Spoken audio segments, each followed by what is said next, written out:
of excellence that we want to play with for 60 minutes in the game. And I think everybody's got to challenge, themselves to do that. Kevin Elko, talks to the team, and I think he made a good point. Um, you can always ask yourself, what if? You ask yourself, what if I play with discipline? What if I dominate the guy? What if I play hard for 60 minutes? What if I maintain intensity? Those are all questions that you ask yourself before something happens. All right, and then you can say only if, and that's what you ask yourself after it happens. Only if I'd have done this, only if I'd have prepared better, only if I'd have played for 60 minutes. So I think those are all things that lessons that we're trying to get our players to, understand that you got to pay the price for success up front, and it's important that they prepare well, and they certainly have great respect for the team that they play and what they have to do to have the best chance to have success against them. This week is College Football Mental Health Week. We're proud to be a part of the Helinski Hope for 3 and the Third, something that we supported last year when we played at South Carolina. I've also been involved for probably 20 years with the Jason Foundation, which is all about suicide awareness in teens. So we think this is a very important cause to create awareness on a national basis, so a lot of people can be very, very supportive. We're also taking part in the, First and Gold awareness to fight cancer, children's cancer research and curing cancer for young people. I think they've raised like $17.5 million over the years, and we're very pleased and happy to be a part of, that as well. So, with that, we're looking forward to playing in Bryant-Denny Stadium this week. I know it won't be the same without all the fans, but we know you'll be there in spirit, and I hope the fans that are there will do a great job of, helping our team and cheering our team along so that they can maintain the emotional standard that they need to be able to play well for 60 minutes. Okay, we'll start things with Michael Casagrande. I want to ask you about Charles Kelly and Christian Barmore. Either one of them will both or either be available at the game Saturday? Yeah, Charles Kelly was back to work today, so he's fine. Christian Barmore has practiced all week, so that we're hopeful that he'll be able to contribute in the game as well. Brett Hudson. Hey, Coach, I'm curious what has impressed you about Texas A&M's run defense, both over the entirety of Jimbo's time there, but especially last week, generating 10 tackles for a loss against Vandy. Well, they got very talented guys. They have really good, big, up front guys that are athletic, can move, can get off blocks and run. Their linebackers can really, really run. Their secondary is really, really aggressive, especially their safeties. Their corners can cover very well. They got a talented team. They've got a good scheme. They've got a good defensive coordinator who does a great job, I think, scheme-wise. Now these guys have been in this system for a few years. They make a lot of plays. They're talented and they make a lot of plays. So it's going to be a real challenge for us to minimize those negative plays. And I think we need to be able to run the football against these guys. I think you always do if you're going to have the kind of balance you need to be successful on offense. We'll go with Charlie Potter now. Hey, Coach, you mentioned being back at Bryant-Denny. I just wondering what your thoughts are on the renovations that were done, especially the locker room and that tunnel you guys walked through. Well, I think it's fantastic. I think all the improvements made in the stadium, the boxes, the locker room, the tunnel, the entrance. I really do think it's absolutely first class, and as nice a facility and stadium to play in as anybody's in the country. So, and we're glad to have that. We're glad to have an administration who is supportive of trying to provide those kind of facilities, and I know our players certainly appreciate having the opportunity to compete, in that kind of arena. So it's first class in every way, and we're happy for the people who, have been very, very supportive of the university and the athletic program to have, some of the finest boxes and facilities in the country as well. Okay, we'll go to Aaron Suttles now. I think I was wondering, what does LeBron Ray bring to the defense when he's healthy, and how difficult was the foot injury that he had to come back from that?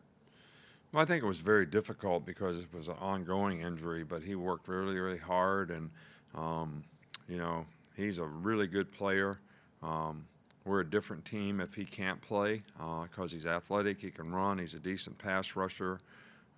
He's a guy that he can play the run, he can play the point, but he's still athletic enough to play on the edge and give you some push, and he's a good inside rusher. So we need more guys like LeBron Ray, you know, on our team.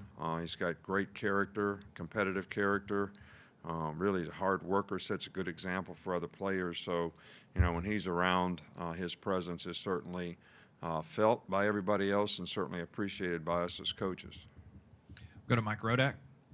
You had a few new starters in the secondary for this game between Malachi, Daniel Wright, and then Josh Jobe. Just what did you see out of them, and how well they fit into the existing pieces that you have on the defense? Well, we actually had 4 new starters. You know, Jordan Battle played a little bit in dime last year, but you know, they did good things. I'm sure that they're guys that I think can develop very nicely into being very good players. Some things we need to clean up.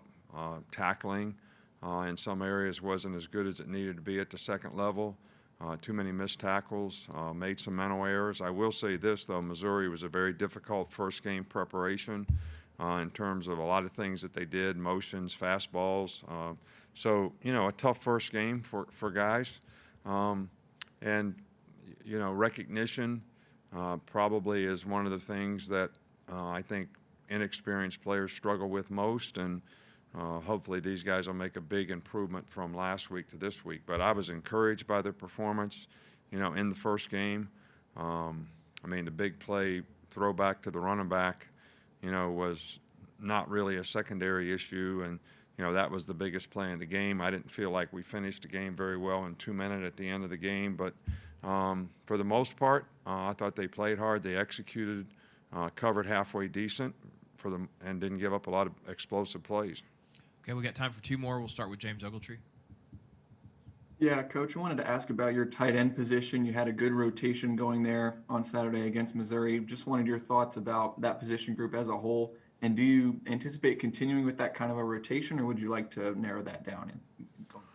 We like to play as many guys as we can at any position who can play winning football. You know, I think we played 4 guys.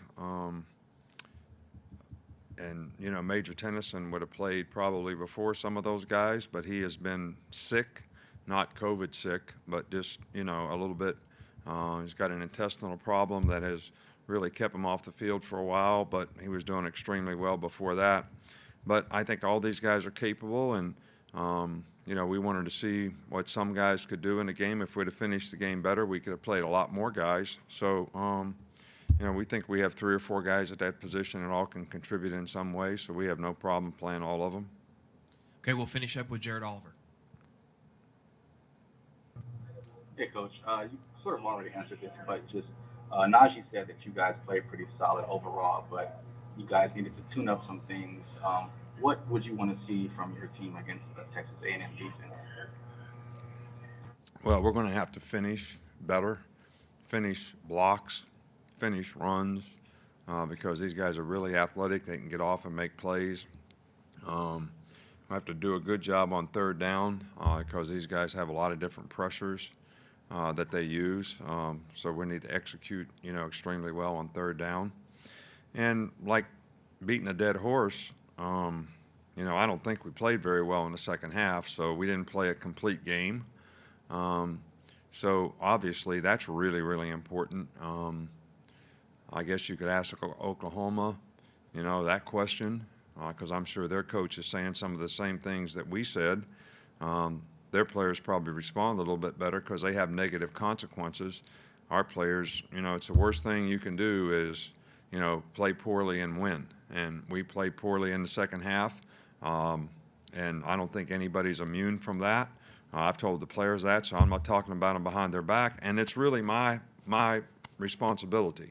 I came home and felt really bad that I must have done a really, really bad job, not in getting the players ready to play the game, but maintaining their intensity throughout the game and doing a good job at halftime to try to get them to come out and, you know, maintain, you know, the energy that they needed to maintain to be able to play for 60 minutes in the game, not thinking that, hey, looking at the scoreboard, we always say there's no scoreboard. So I mean, that's something we need to improve on, because when we play a good team like Texas A&M, who's capable with a quarterback of coming back in the game, 28-3 or whatever the score was, game ain't over then. Not when there's 2 quarters left to play. All right, so that's the thing I was most disappointed in. So if I was most disappointed in, I think that's the thing we need to improve on the most. All right, thank you, Coach. Thank you.